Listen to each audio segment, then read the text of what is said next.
So my name is Brian, and I am just going to discuss this book that I bought in 2016, December of 2016.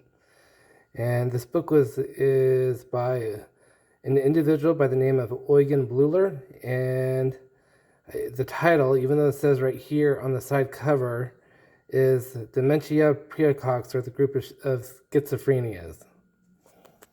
And on the inside of this book, I actually wrote a little note for it, and this is what it says. You can go ahead and read along with it. This book, which you are holding in your hands, is the very book I used to study autism.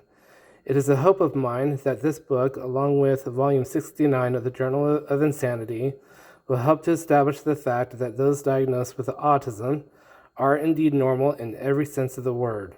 May the words I have written bless the lives of others for generations. Sincerely, yours truly. Okay, so I just wanted to say that because, truthfully, I really do think that those people who are diagnosed with autism are indeed normal. So here's the title page of the book. Dementia Praecox, or the group of schizophrenias, if I'm pronouncing schizophrenias correctly. Okay, so what I've done is I've gone through and I have picked out those portions of the book where it talks specifically about autism. Okay. Okay, so the very first page is found on page 63. And the portion I want to highlight is a portion that's in between these two bottom stickers. And it says right here, and if you could read along, it says the detachment from reality, together with the relative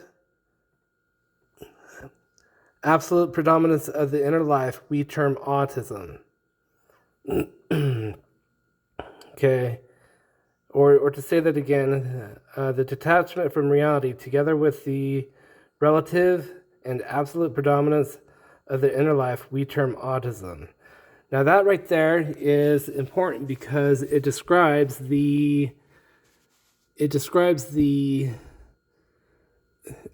basically how they termed autism from the beginning. Now I want you to compare and contrast this.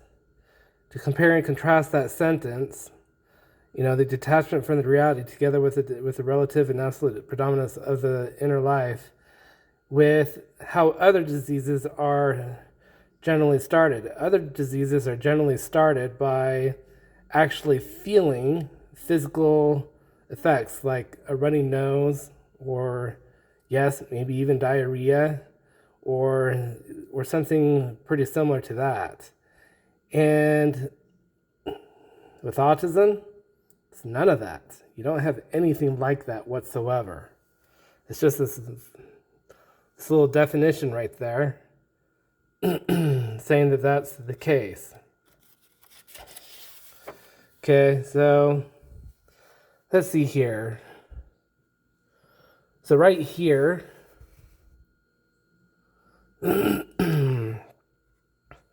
okay, what I really wanted to highlight on page 67 of this book right here, it's page 67, is this lower paragraph.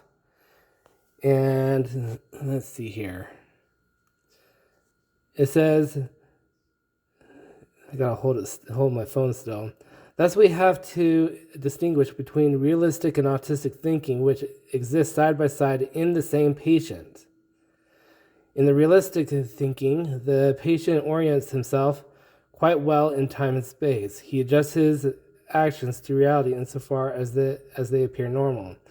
The autistic thinking is the source of delusions, of the crude offenses against logic and propriety, and all the other pathological symptoms. The two forms of thought are often fairly well separated so that the patient is able at times to think completely autistically and at other times completely normally. Now, why do I highlight this exact paragraph, this exact phrase, is because this is such a contrast to how we understand it today, that if you're diagnosed with it, you've got it for life. But it just seems like, this original author of it deviates from how we understand it today, where at other times you can think have autistic thinking, whereas other times it's just completely normal thinking. And I'm making the charge that you could probably choose to engage in normal thinking all the time, if you so wanted. Okay, so then moving on to page 68. Okay, and what I wanted to highlight, I guess I want to continue on the top of page 68 from page 67. Okay, and this Eugen Bleuler says this confusing sentence. It says, top of page 68, in other cases, the two, meaning autistic thinking and normal thinking, forms mix, going on to complete fusion, as we saw in the cases cited above. So I do find that phrase to be rather confusing, but it is what it is, what he wrote. That's why autism is rather a subject of source of confusion, in my opinion. Okay, so in between the two sticky notes right there, it says, autism must not be confused with the unconscious. Both autistic and realistic thinking can be conscious as well as unconscious. So I'll just let you take that for what it is. Okay, moving on to the next portion. Okay.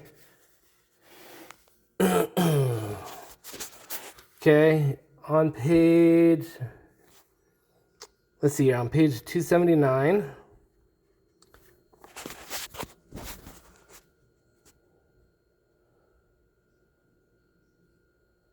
Okay, I thought this was a very interesting portion of the book because it actually talks about alcohol. So on page 259, it says, yet we cannot exclude the possibility that certain mild organic disturbances bring forth symptom complexes which we now designate as dementia praecox. It is possible, therefore, that some kind of intoxication, for example by alcohol, may bring about similar clinical pictures. As long as the real disease process is unknown to us, we cannot exclude the possibility that various types of auto-intoxication or infections may lead to the same symptomatic picture. Okay, why do I bring attention to this phrase? Because he was writing about alcohol when before alcohol dehydrogenase, which is an enzyme in your body that converts alcohol into an aldehyde. He wrote this phrase before alcohol dehydrogenase was even discovered. So I'll just let you think about that. Okay, so moving on. Okay.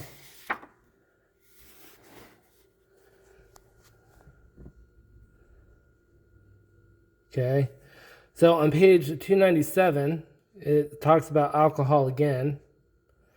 And it says, in certain cases, emotional excitement will serve to activate the disease in that it may make a latent symptom manifest.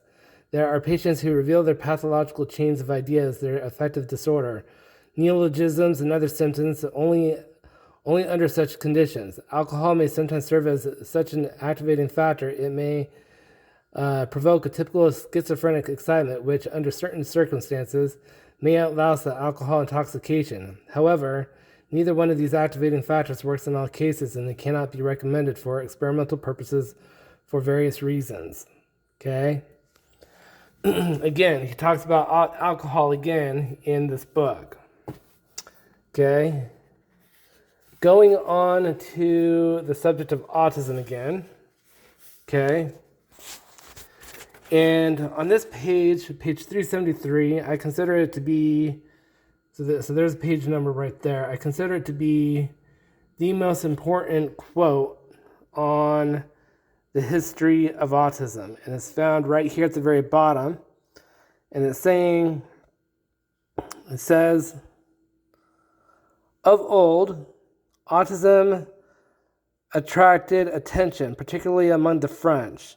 The latter have described and stressed one aspect of it under such terms as autophilia, egocentricity, ego hypertrophy, or augmentation du sens de la personnalité, whereas the negative side of was designed as porte de sens de la réalité, or purely de la fonction du réel.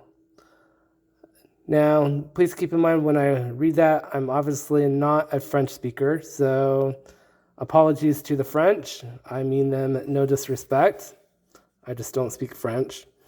Okay, so moving on to this quote, Pelletier says that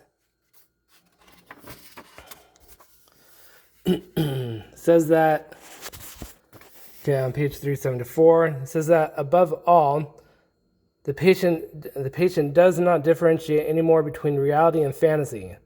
To suppose that these patients believe in their reality would be to endow their states of consciousness with an energy or force which they do not possess. While all these concepts are true in a certain sense, still they do not get at the essence of the phenomenon according to our view of the matter. Autism, too, is an exaggeration of a physiological phenomenon. There is a normal autistic thinking which need not consider reality, which proceeds in the direction of the affects.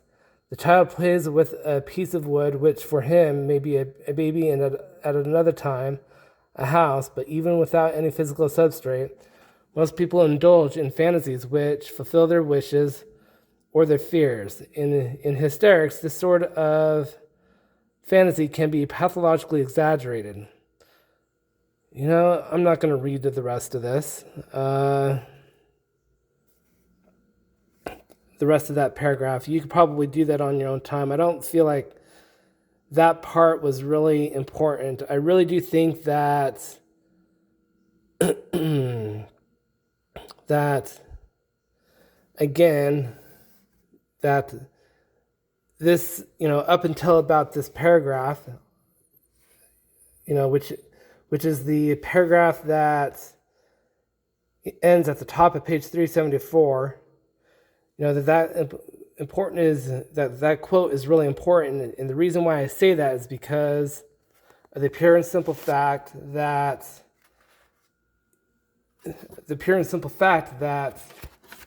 what this describes right here is, that is the earliest precursor of autism right there.